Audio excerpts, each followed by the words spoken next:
Okay, so just add a random section. So you can have a question or you can add a title or description. Just let's just go with either one. So you have untitled title, I guess. So let's try to add a link in this title. Uh, this title, click here. So let's select click here and then just click on this icon, insert link, and then just link this to I don't know, just Google, I guess.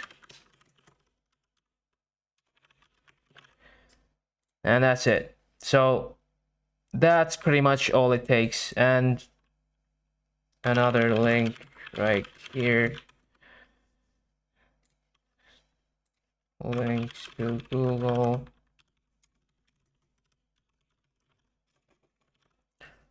Yeah, and that's it. That's how you create links in Google Forms.